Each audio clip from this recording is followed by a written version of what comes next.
everybody. Welcome back to Know to Grow, a light to heavy duty podcast hosted by your host, Chandler Kohn with Focus Investment Banking. It is Monday, February 23rd. Today, I have on Peter Cooper, founder of Ascend Consulting. Peter, tell the audience a little bit about yourself, and we'll get into it. Yeah, thanks for having me on. So my background is as a mechanic by trade. Went to school to be a mechanic, got a degree to be a mechanic, spent 25 years in the industry in different aspects of it, everywhere from being a mechanic at a union shop to starting my own shop to now what I do is after selling my shop and moving on to other things, I decided that I really wanted to help other shop owners because being in the industry, you talk to so many different people and you see the things that they struggle with. And I realized that there's a lot of owners out there that need a lot of help, specifically in business. They know how to fix a truck. They know how to fix cars. Very few of them know how to fix a business, though. Excellent. Well, great. And I'm really looking forward to having you on. Your boots on the ground from a slightly different angle than me. I really help shop owners exit their businesses, consolidate with private equity and other investors. And you're kind of on the forefront here, really helping them grow, no matter what their future plans are down the road. So let's start with a statistic here that you threw out to me. You said 41% of shop owners don't take a regular paycheck, and those who do only take an average salary of $74,000 roughly. Tell me a little bit about this. I see a lot of shop owners, whether they're clients or prospects of mine, all across the country. And what we see, quite honestly, varies in terms of performance. So tell me about this statistic, who you see, who you work with, and then we'll go from there.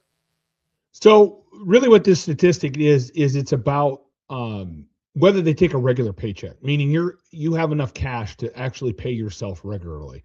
And what I'm seeing with this statistic is the majority of shop owners, to be blatantly honest, would be better off if they closed their shop and went to work for their competitor.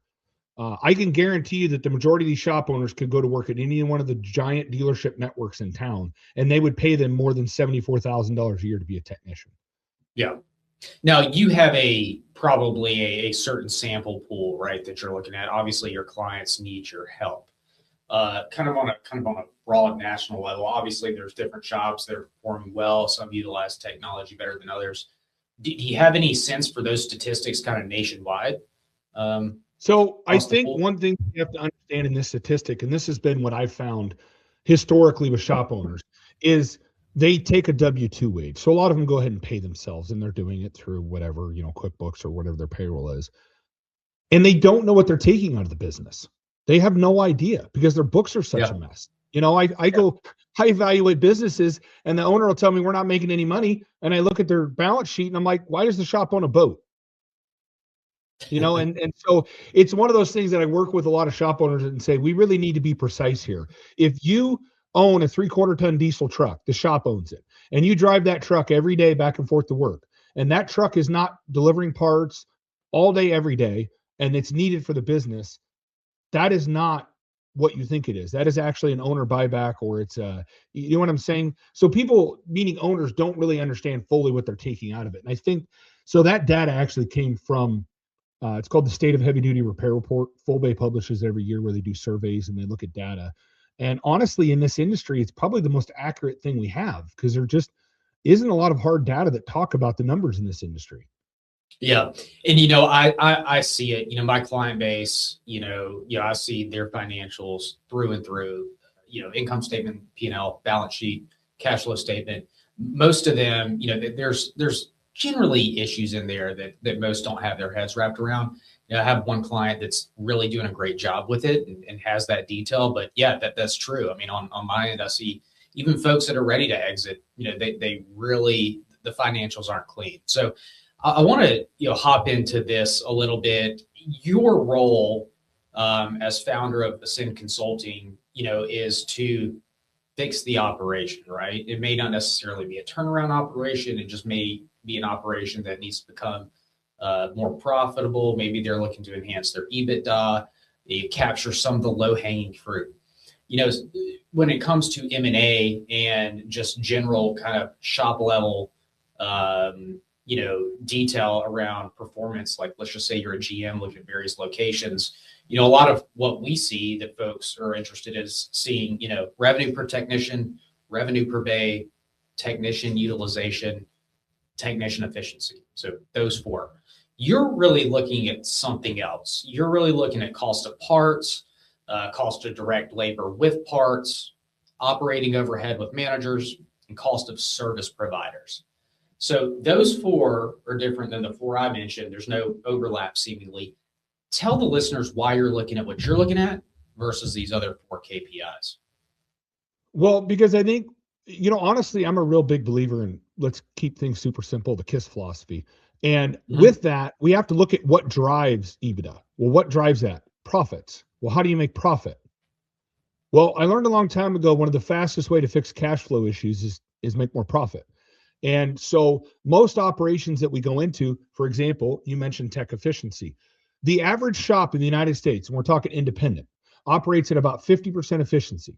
Now, even their own data will lie and say that it's higher. And I've been able to prove that wrong, because here's an example of it. A lot of times the owner will go out into the shop and help, and he will do work and it gets billed, but it gets billed under no tech. So when we look at the hard stats, the efficiency looks high, but it's actually not. And if we talk about that, rough numbers, say you look at an average shop in the US, $3 to $4 million in revenue. We're talking average independent. If you're running 50% efficient, you can take a $4 million shop, make it an $8 million shop overnight without increasing one penny of overhead or expense by just fixing efficiency. And even efficiency, we have to be careful with, right? Efficiency is a vanity metric. And what do I mean by that? If you have, Joe Smith, mechanic, and he works 10 hours a week and bills 10 hours a week, he's 100% efficient. But last time I checked, none of us can pay the bills on 10 hours of labor. It just doesn't work.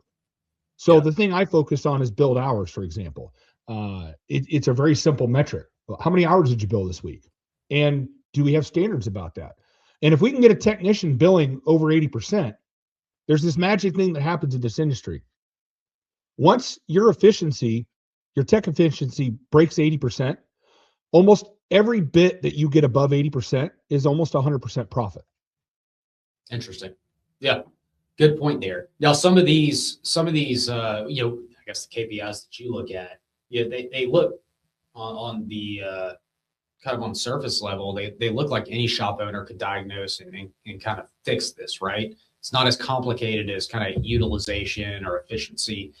Tell me about that. How can you come in here and diagnose an issue when maybe a shop owner can't? Is it bandwidth? Is it something else? I think a lot of it is the outside looking in. There's two phenomena that happen with human psychology, and that is that we all become immune to our own stink, or mess or confusion, whatever you want to call it. But it's this phenomenon where we get used. This is what normal is.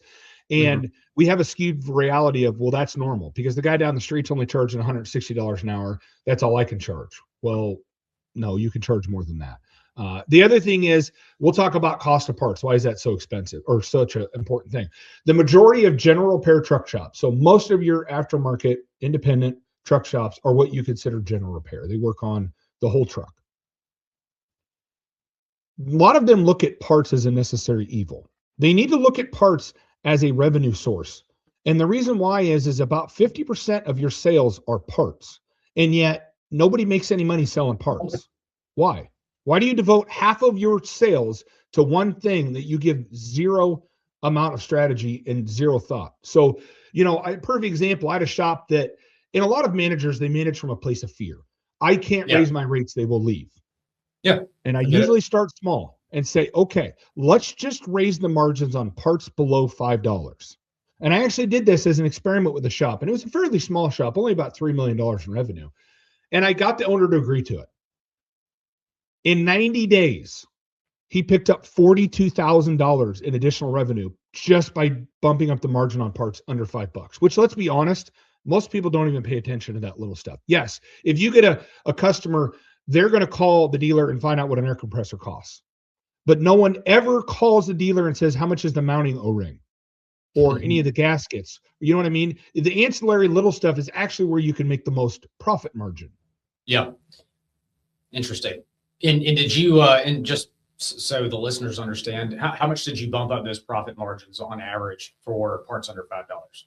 20%, We took them, 10%? roughly speaking. I tell people that if you have parts under $5, you should have a 300% margin on them.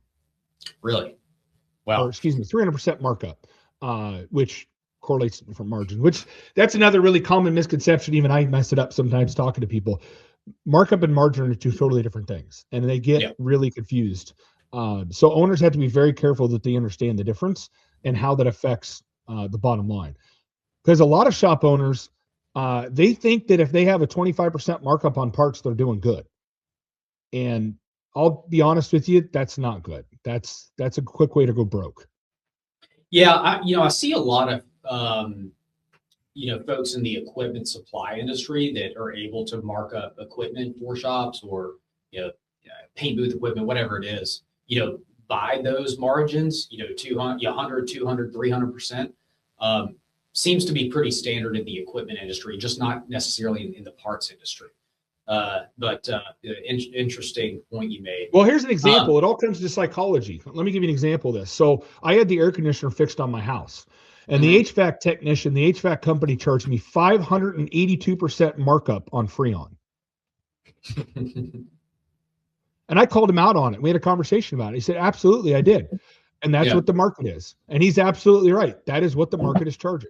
Now, my question is why is it that in the automotive and truck repair industry, can we not charge that markup on Freon? Yep. Why is it that one industry gets it and we don't? And I think a lot of it comes down to owners don't think they can. And they don't have a parts strategy. How do you know how much you could charge if you have never tried? Like if you don't push the limit and track your nose, how do you know what people are willing to pay? So yeah, this has kind of spurred two questions on my end, right? One, you can kind of, I think a business in general can kind of position themselves as kind of a value provider, right? And then you can kind of position yourself as a premium provider of service, right? Premium means, you have deep relationships, uptime matters, the truck's not going to break, people want good service. Value is just kind of, more of a cost focus. If you're looking at parts above $5 and you want to raise your margins, right? And you're trying to figure out, hey, do I want to be a value provider? Do I want to be a premium provider? If you keep going up, you may eventually piss your customers off. They may leave. They may say, hey, this is ridiculous. We don't want to have 582% markup. How do you incrementally kind of test what your customers are willing to pay? How do you implement that?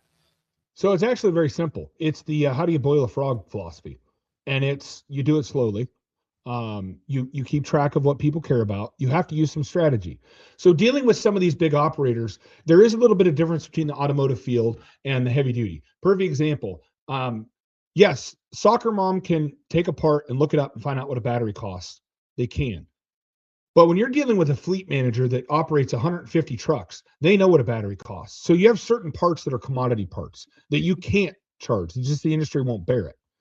The problem comes in is what can you charge more for? And going back to air conditioning, I had this epiphany one day. I was actually playing technician that day, working in the shop, working on a truck, fixing the air conditioning.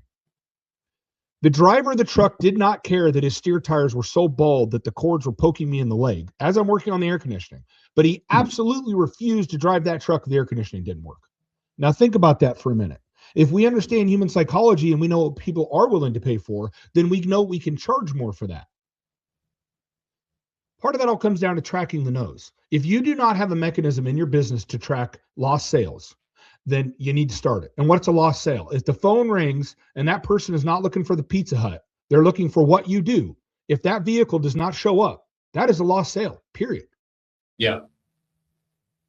Now, I think where this can get confusing is at kind of its scale. A lot of people carry a decent amount of parts, some more than others.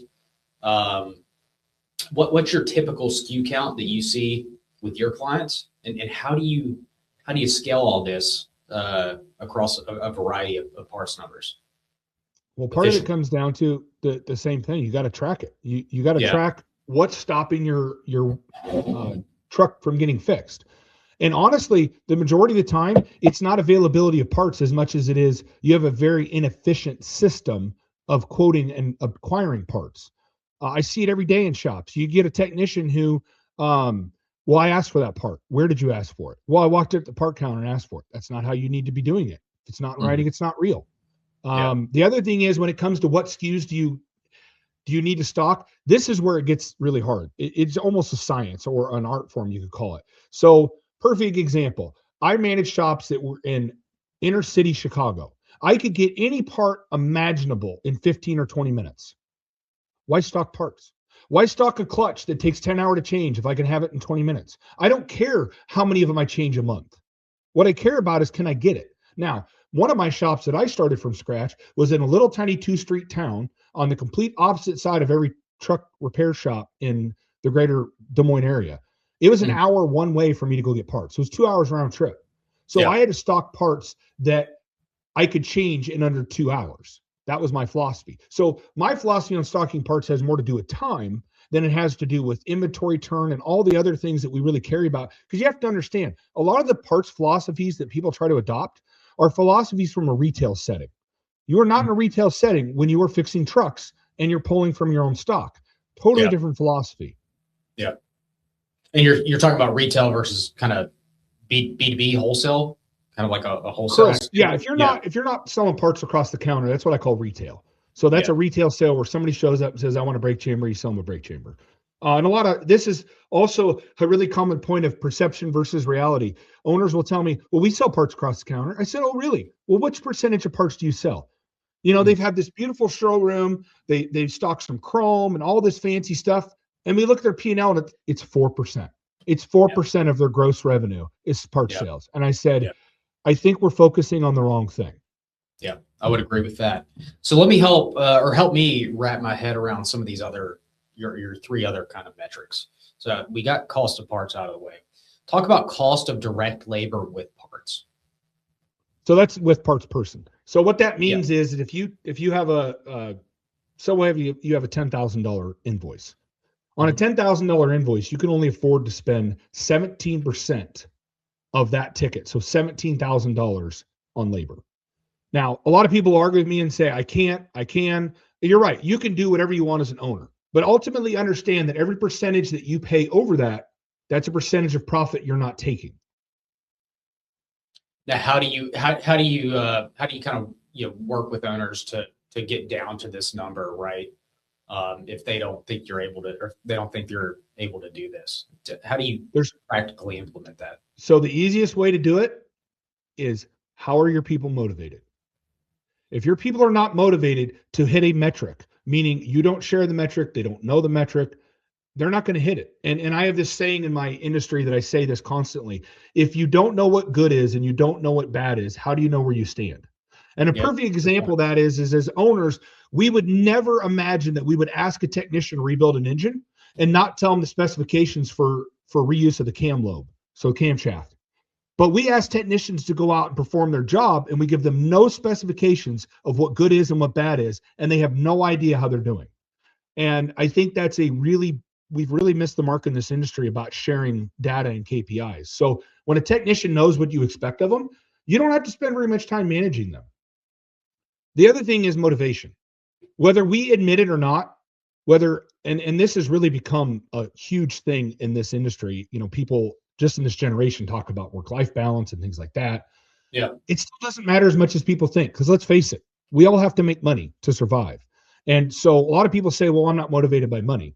Well, you're not here doing it for free either. So you really are motivated by money. And I think we also have the wrong conversations with our employees. And during an interview, a lot of people, they try to get out of somebody, well, how much are you making? What's somebody going to offer you down the street? Instead of looking at it as a value proposition and ask the real question, how much money do you want to make? And owners don't usually have a career path. And what does that mean? If a technician came into you right now and sat down in your office and said, I want to make $120,000 next year, do you have it on pen and paper that's published in your organization? This is what you have to do to make that much money. It's interesting. Very interesting. Operating overhead with managers. So that's everything else. That's everything else that we haven't talked about. So that's the price of all your overhead employees. And what's an overhead employee? It's someone that doesn't produce work. So in a shop setting, that's going to be your all your back office people, or we would call them front office in this industry, because usually people think of the back of the shop as the production floor.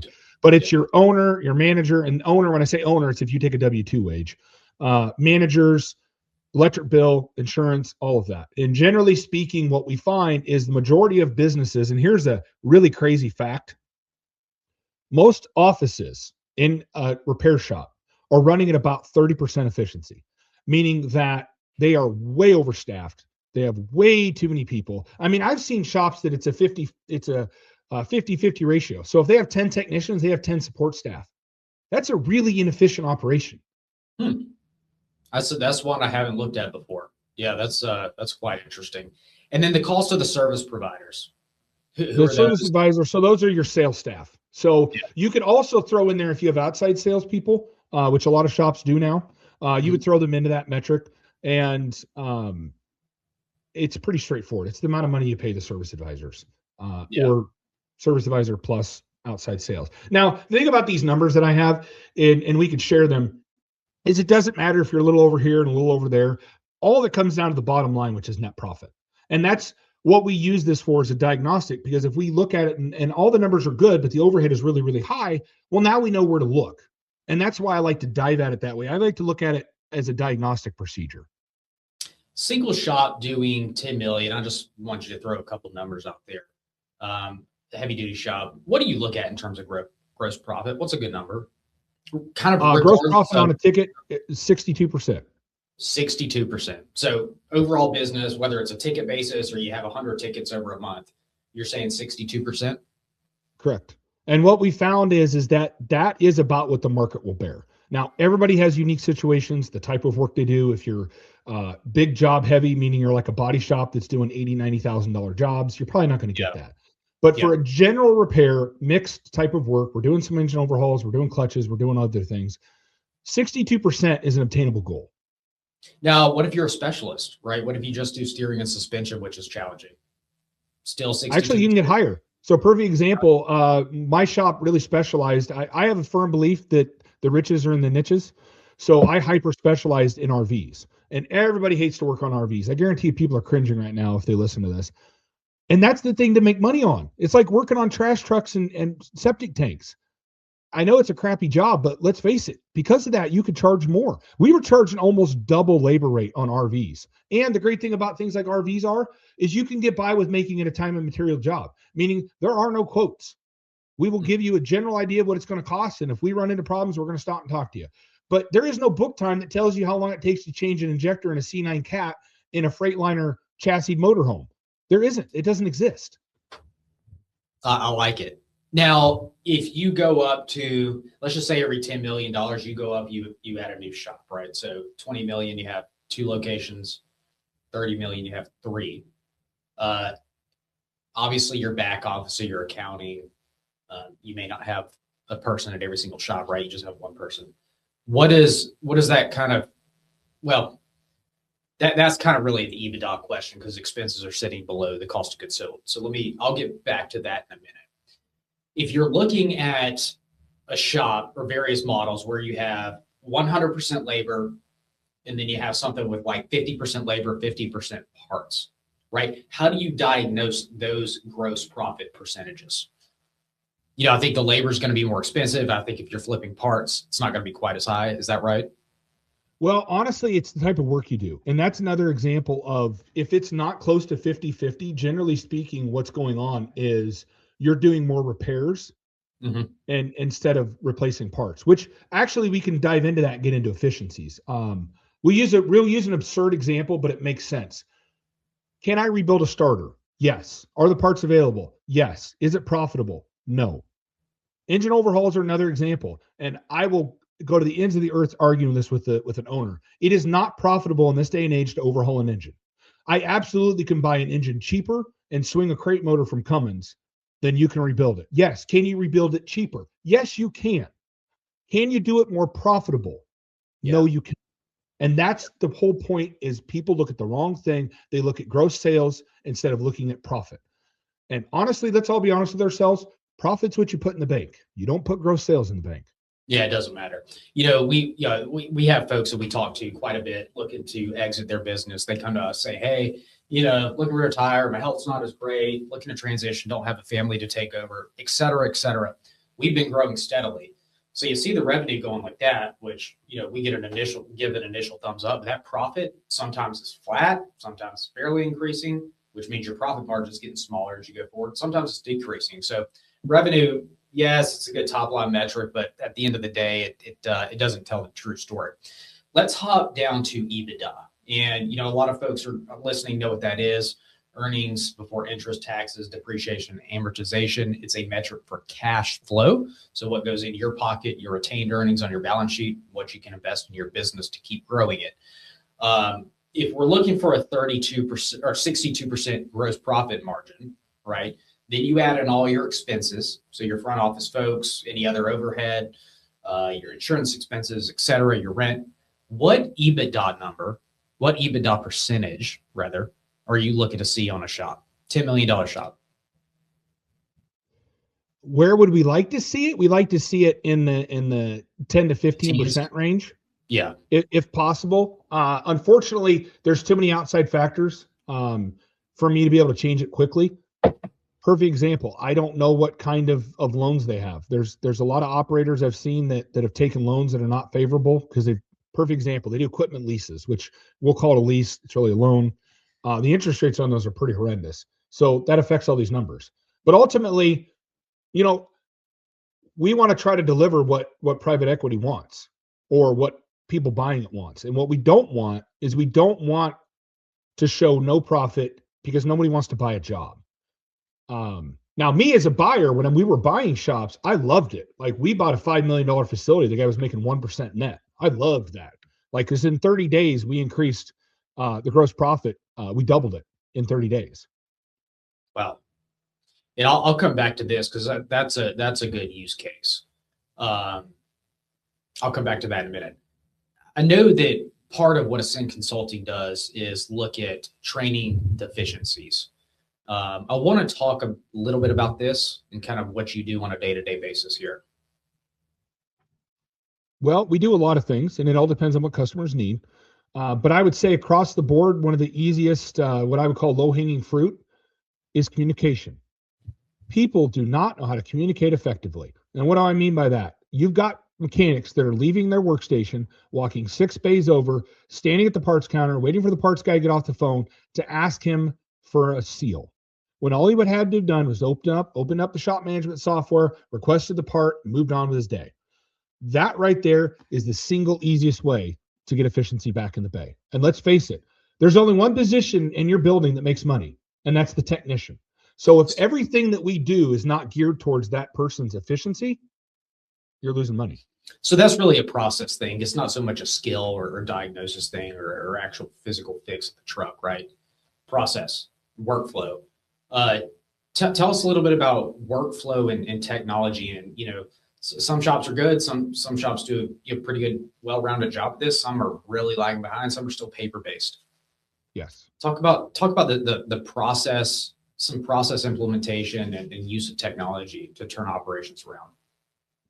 Well, I'm a firm believer that workflow is the magic bullet in almost every shop because every shop ultimately comes down to they have poor efficiency, and the poor efficiency comes from the process, which is workflow.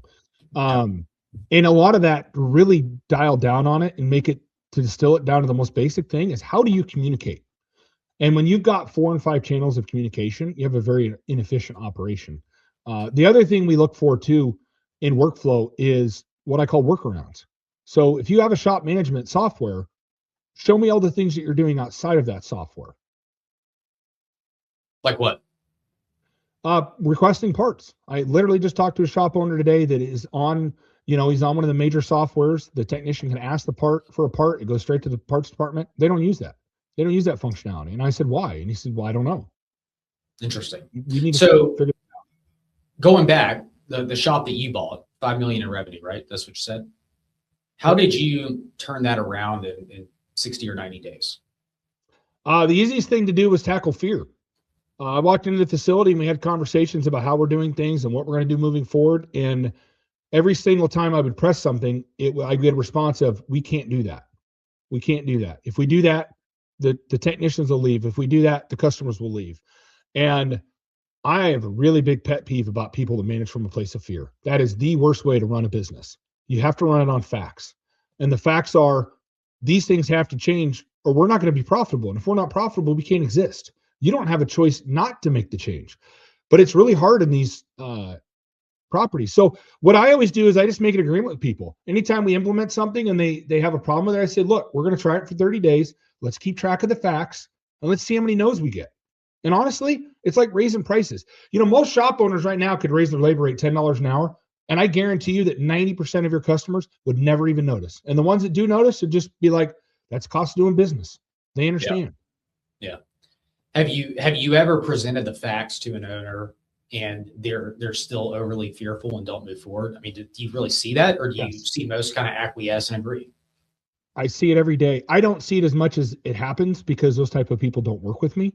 But I talk to shop owners. I've got a shop owner I've been dealing with for almost 2 years now that absolutely is so devastated by fear, he can't make a change. And he technically doesn't work with me. I just check in with him once in a while. This is the one thing about human psychology that most people fail to recognize is that people will not change until the pain of being the way they are is more painful than the perceived pain of change. And so that's actually what I have to work on a lot with owners is getting over this fear mindset of I can't because I'm afraid of what might happen. Yeah. And, I'm aware of folks that, don't really want help and, somebody kind of telling them what to do.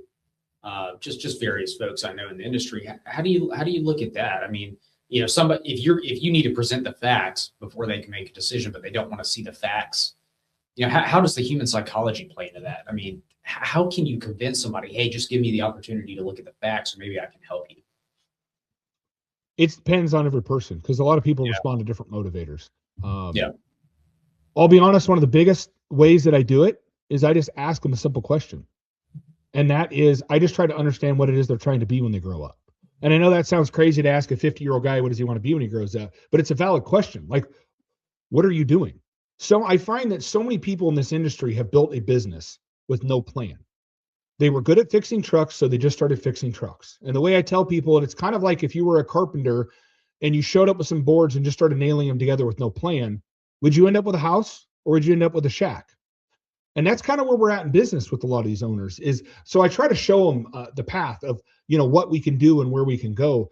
But honestly, a lot of guys are just afraid of change. And it's not rooted in anything other than fear. Like there's really nothing stopping them from being where they're at other than themselves.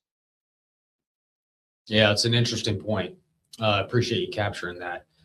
I want to talk about the new age shop a little bit. New processes, new technologies coming to market. What's here to stay and what's coming as we kind of inch closer to 2030? So here's what my take is on the future. I believe, and you kind of hit on this, I believe there's only two types of shops. Okay. There's relationship shops and there's discount shops. And you have to make a decision. Which one do you want to be? And for most of us, it's going to be, I want to be a relationship shop.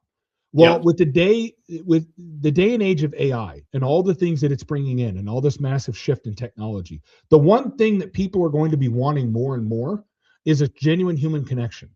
And so I tell shop owners every day, you need to focus on relationships.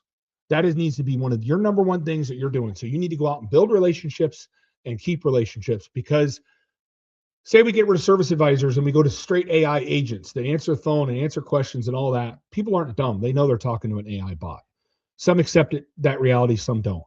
But ultimately, at the end of the day, the thing that's going to make you different from the dealership, which let's all face it, in this world of aftermarket, it isn't us versus our competitors, what we perceive as a competitor, which is the guy down the street that does the same thing we do. It's us versus the dealers.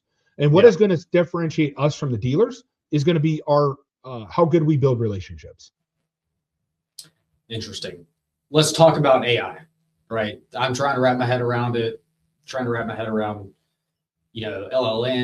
agents, and what can it do and what it's not great at thus far. Where do you see AI coming into this, in this business model? Well, as of right now, it's a glorified spell check. That's what about 90% of shops are using it for. It's just a Yeah. glorified. Now, what can it be? I don't know. Because let's face it, from a technician, let's just look at a technician standpoint. I can put all the stuff into AI and ask a technician, how do I diagnose Cummins code, blah, blah, blah. One of the problems we have with AI, though, is it only has access to open source information. So it's scrubbing the web for Reddit and different posts, which sometimes it's right, sometimes it's wrong. The unfortunate thing is, in these very technical things, it doesn't have access to the proprietary. It can't log into Cummins quick serve, for example, and pull up what Cummins says to do. So from that standpoint, it's pretty useless from a technician other than to use it as spell check. Now, what's it mean for the front office and your CRM program and marketing and how you answer the phone? Hey, it's awesome. It's an amazing tool. But like any other tool, if we don't know how to use it, it's not going to do us any good. I think there's some upside too with it regarding being able to capture and notify you when customers are looking to purchase or when they're ready. And that's something that's kind of challenging to wrap your head around.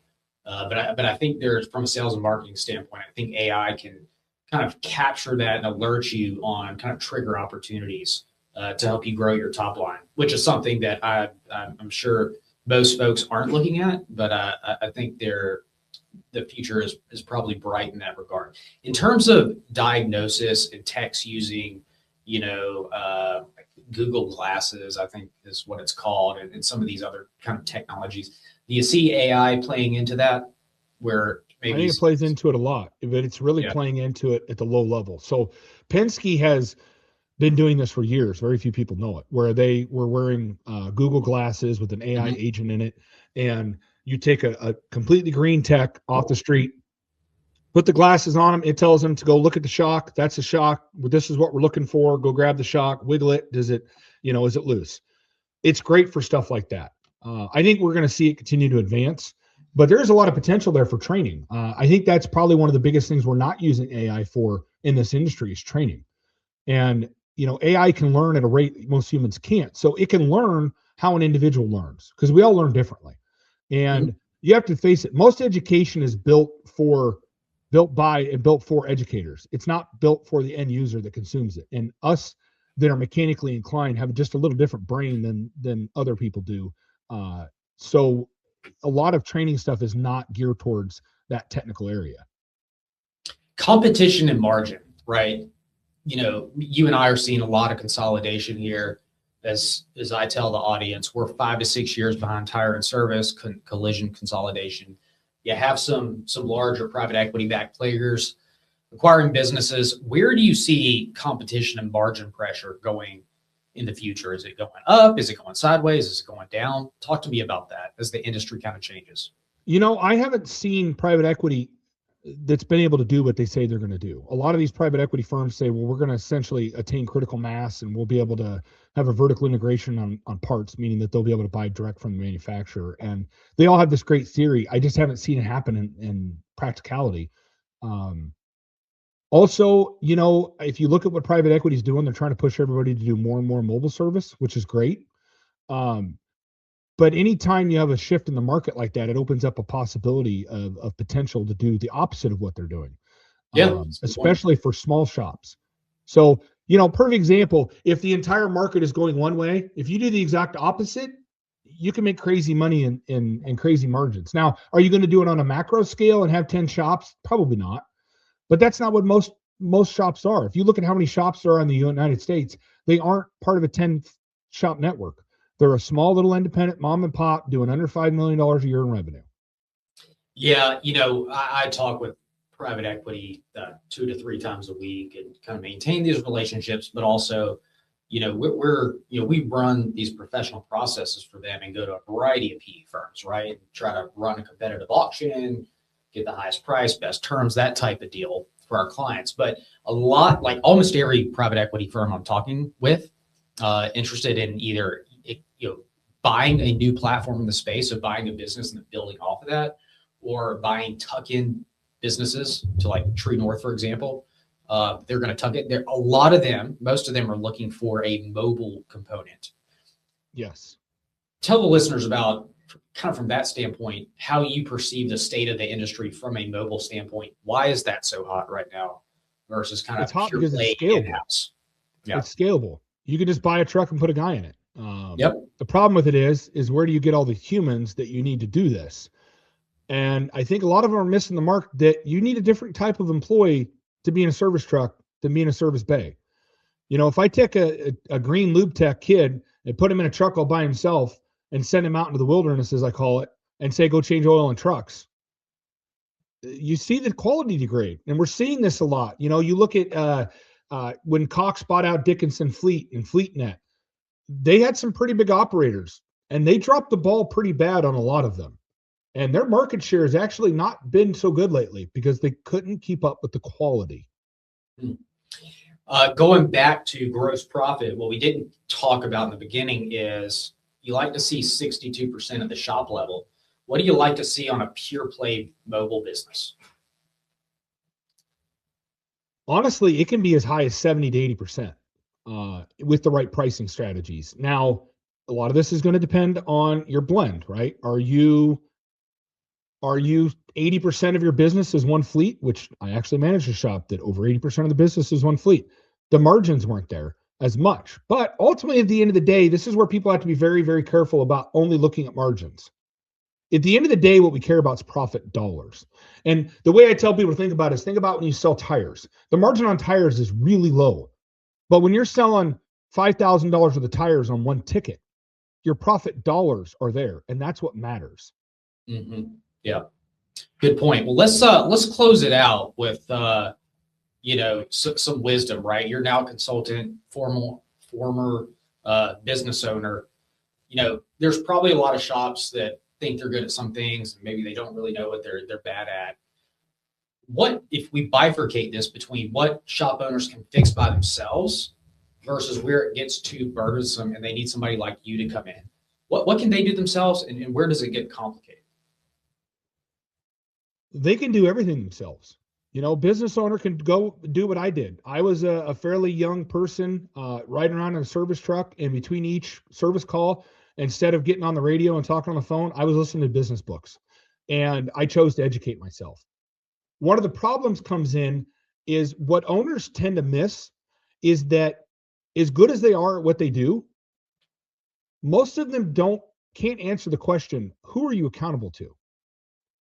And when you don't have someone you're accountable to, it's really hard to make progress because it's so easy to convince yourself. Let's face it, in psychology, human beings, we are the easiest person to lie to is ourselves. You know, we can self-talk ourselves in anything. Like we'll convince ourselves, oh, it's okay.